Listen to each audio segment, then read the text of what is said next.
Haboim. Welcome everyone. We're about to begin Be'ezras Hashem together on Daf Tzadik Zayin Amud Aleph. 4 lines from the top.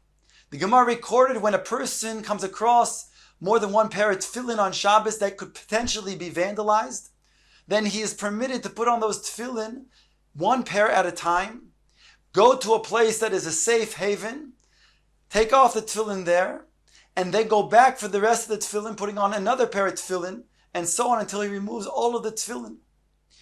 The Gemara records that when those are either chadashos or yeshanos, one may be able to do so, according to Rabbi Meir. Whereas Rabbi Yehuda says, Davka elu sheyeshanos. And the Gemara had explained the machlokes as being that Rabbi Meir says whether it's new or old. After all, a person is not going to matriach himself to then make an amulet, a kameya, and therefore we're going to assume that this is tefillin, even if it's new. Whereas Rabbi Yehuda says, no, perhaps it's not tefillin. If it's old, then we can see that it's roshum, we can see that it's knotted, and was in a place that was used for tefillin, so clearly it's tefillin. But if it's new, it's chadashos, maybe, indeed, a person made an amulet that is the same shape and form of the tefillin. And therefore he's matriach himself to do that. Now the Gemara says we can explain the machlokes between Rabbi Meir and Rabbi Yehuda differently. Says the Gemara, "V'hashta detani avua d'Shmuel bar Rav Yitzchok." Now that it was taught by the father of Shmuel, the son of Rabbi Yitzchok, Elu hein yeshonos. These are yeshonos. How are they defined? The yeshonos, kol sheyesh behen ritzuos umekusharos. Those that have straps of the tefillin and they are tied. Those are called yeshonos. Chadashos yesh behen ritzuos v'lo mekusharos. They, the new ones, have straps, but they're not tied. The kuli alma loy torach inish, because according to everybody, bein Rabbi Meir, bein Rabbi Yehuda, a person would not matriach himself. And therefore, we're not talking about, like Rava explained, the machlokes is that maybe somebody made a kameya. That's not the concern of a chadashos. Rather, the concern is if it's chadashos, it's merely ritzuos that have not been tied. And therefore, a person cannot tie them on Shabbos, the malach of kosher.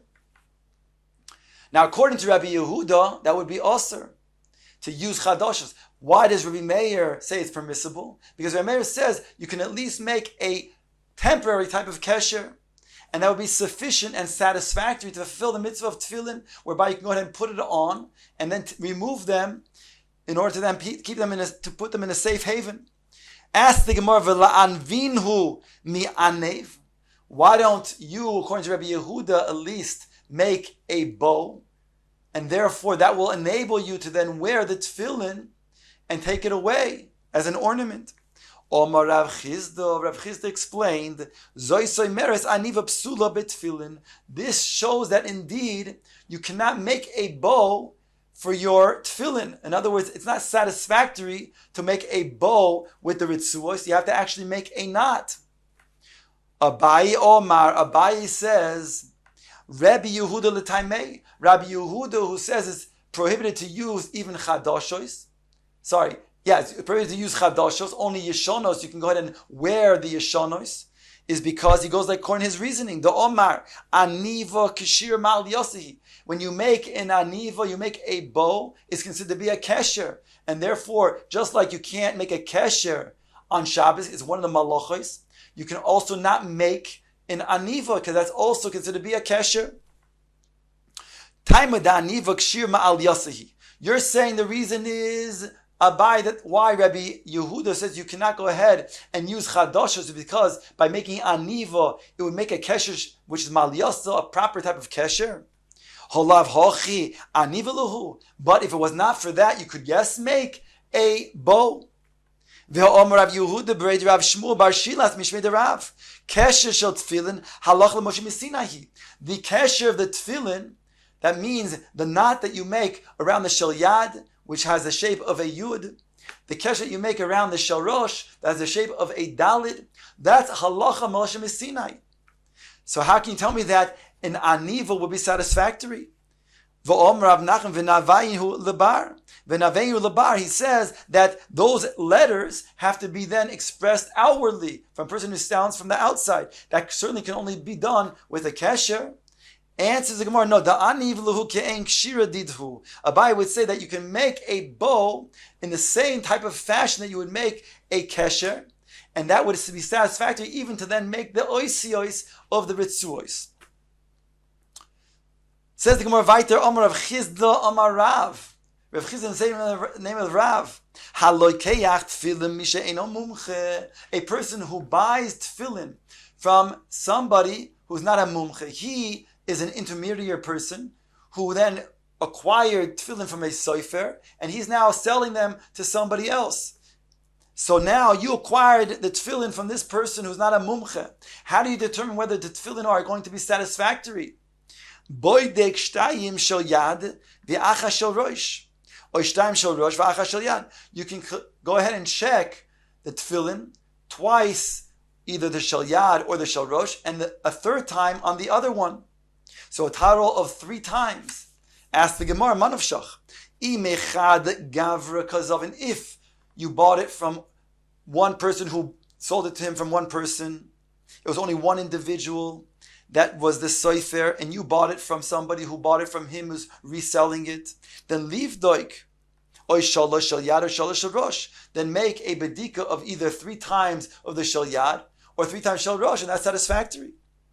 Imitrei tlasa gavri zovim. But if indeed it was 2 or 3 people who sold it to him, so then kochad v'chad liboy bedika. Each tefillin would require a bedika on its own. Says the Gemara, la'olam mechad gavra zavin. Really, we're saying that he did buy it from one person. Again, one person was the sofer who sold it to him, and he now wants to resell it to you. So one bedik, so it's enough to then check it in this way. We want to make sure that he was a mumche both in the shel yad and the shel rosh, and therefore he has to check 3 times, twice in the shel yad or the shel rosh, and 1 time in the other one. Ask the Gemara challengingly, Heini, is this so? V'hotani Rabbi Bar Shmuel. Rabbi Shmuel taught, B'tfilin boydek sholosh shel yad v'shel rosh. In tefillin you check 3 of the shel yad of the shel rosh. My love oy sholosh shel yad oy sholosh shel rosh. Does it not mean 3 checkings of the shel yad or 3 checkings of the shel rosh? Lo, he says the Gemara, that's not the kavanah. Sholosh is the way we said it before. Mehen shel yad, mehen shel rosh. 3 entire bedikos, but 2 out of the 3 will be shel yad or the shel rosh, and the third will be the other one. Ask the Gemara, v'hatani Rav Kahana. Rav Kahana taught in the following brisa: B'tfilin boydek shtayim shel yad v'shel rosh. Rav Kahana taught in the brisa that states you shall then check twice the shel yad and shel rosh. So we see over here, you don't have to check 3 times. Twice is enough. Answers the Gemara, Hamani. Who is the author of this brisa that Rav Kahana is quoting? Rabbi. This is Rabbi. The Omar betray zimni have a chazaka. Rabbi is of the opinion when you have 2 times, that already makes a chazaka. And therefore you don't need 3 times. Rabbi asks the Gemara, if indeed this is Rabbi, then Ema Seifa, the Seifa of this brisa that you want to then Taina, this is Rabbi. The Seifa states, V'chein bat seves hasheni, v'chein bat seves hashlishi. So too, when it comes to the group of the second and the third group. In other words, you see over here that there are 3 groups. You'd have to then make a bedika of 2 for each group, and there's 3 groups entirely. V'i Rabbi shlishi mi islay. If it's indeed Rabbi that says a chazak of 2 is sufficient, then why do you have to check 3 groups? According to Rabbi, 2 is enough. Says the Gemara, Moide Rabbi Bitzvosim Dimitrei Tlasi Gavri Zovin. Rabbi is Moide, that when it's going to be bought by 2 or 3, then you have to indeed check all 3. And therefore, over here, you don't have a chazaka when it comes to merely the tzvosim. You have to then check 3 of them to give the chazaka. 2 is not satisfactory to make a chazaka. If you cannot make a chazaka in the Rebbe with your 2, then Even 3 would not be sufficient either when you have 4 groups. And if you have 5 groups also, you'd have to check each one. Answers the Gemara, and hochenami. That's true. According to Rabbi, that's so. When it says 3, it just comes to exclude a chazaka that normally Rabbi requires 2 as a chazaka. Therefore, it says 3 to exclude that there's no chazaka here. But in hochenami, if there was 4, you have to check 4. If there's 5, you have to check 5, and so on. The Gemara now quotes the Mishnah that says, Matzon, Svasim, or Krichos. Asked the Gemara, when he found Svasim or Krichos, what are these 2 items that the Mishnah is referring to? Svasim and Krichos. My Svasim or my Krichos? Asked the Gemara. Rav Yehuda Marav, Hein Svasim, Hein Krichos. They appear to be the same thing. They're both groups, they're both bundles. Says the Gemara, there's a difference. Svasim, Zivuye. They are each paired, tied together, and then they're bundled.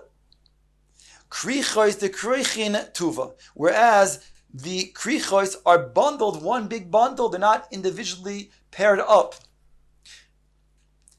Now the Gemara quotes the Mishnah that says, Machshich aleho umevian. If again you found these Svasim or Krichos, which is several pairs of tefillin that are bundled together, so then it says over here, wait till nightfall, and then bring them in.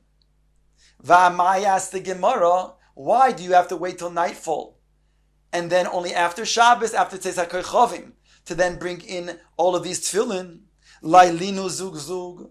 Just as we said previously, when you come across tefillin, you put on a pair of tefillin, and you go ahead to a safe haven, come back to the tefillin, then put on another pair of tefillin, and then bring them to a safe haven, and so on. Answers the Gemara, Amar Rav Yitzchak b'Reid Rav Yehuda, Ledidi mifarshe li minei da'aba. To me is explained from my father. Kol she'ilu machnisan zug zug v'kalus kodim shkias hachama machnisan zug zug. If you're able to then bring in each pair of tefillin, so that you'll be able to then finally conclude, you'll finish with the entire tefillin that you found, then you should do so, pair at a time. However, what happens if there's so much tefillin that you would not be able to do so? You wouldn't have enough time between now and the end of Shabbos to go back and forth by putting on a pair of tefillin and then going to a safe haven, taking them off, going back to the place where the tefillin are, and so on. Then what should you do? That's what the Mishnah is telling us. There's such a bundle, an abundance of tefillin in this bundle that it's not sufficient for you to take a pair of tefillin and put it on, and then go put it in a safe place and come back. Enough time for you to then finish all of that tefillin before the end of Shabbos. Therefore, the Mishnah tells you, wait next to this bundle of tefillin. When Shabbos is over, then you can go ahead and take all of the tefillin together with you to a safe place.